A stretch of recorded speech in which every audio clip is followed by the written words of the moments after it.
Alors je vais faire une petite, voulais faire une petite démo d'une animation que j'avais trouvée sur un site. Le lien du site est sur ma page Facebook. Donc c'est Pluie de comètes.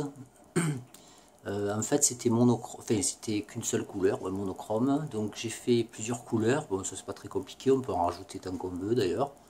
On pourrait même utiliser la roue chromatique. Là je l'ai pas fait parce que je voulais faire autre chose. Et on peut diviser l'objet NeoPixel, là c'est un strip de 60 en nombre de segments. Bien sûr, il faut que on ne peut pas mettre 0 dans les calculs. De toute façon, il le dit quand il y a quelque chose qui cloche. Et surtout, changer le sens. Voilà. Parce qu'à la base, ça va dans ce sens.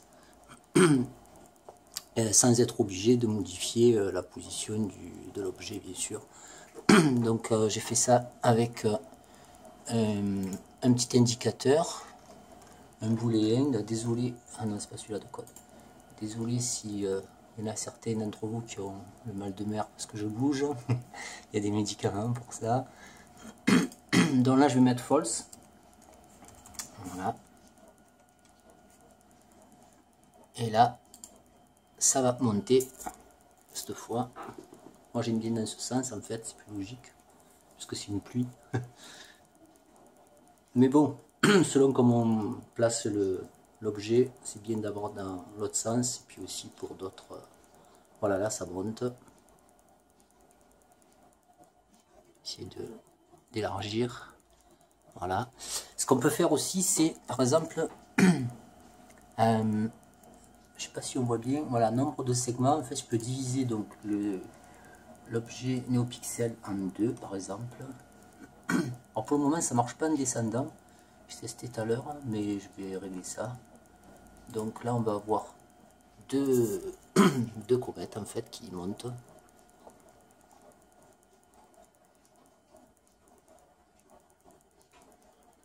Alors, le programme, en fait, c'est un programme où je mets il est un peu lourd parce qu'il y a je mets plein d'animations en vrac, puis après j'essaie de les modifier, d'en créer. Voilà. Donc là, on en a deux. Voilà, si on peut en avoir 3, 4, 5. Après, selon la longueur, évidemment, ça donne plus rien. Qu'est-ce que je voulais montrer? Oui, donc bon, on va le remettre. On va remettre un.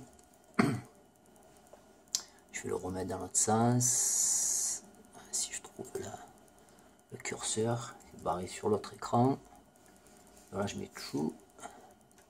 Voilà, là j'ai redivisé le nombre de segments. Enfin, j'ai pas à diviser justement. Ça y est, ça commence. Hop, je recompile. Là, voilà, hop là.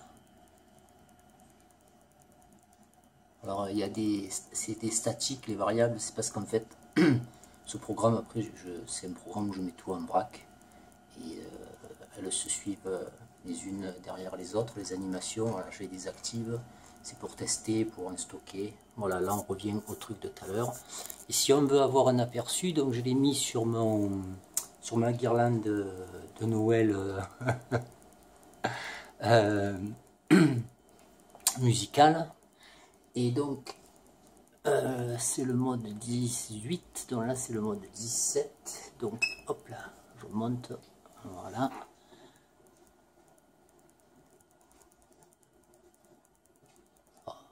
Voilà.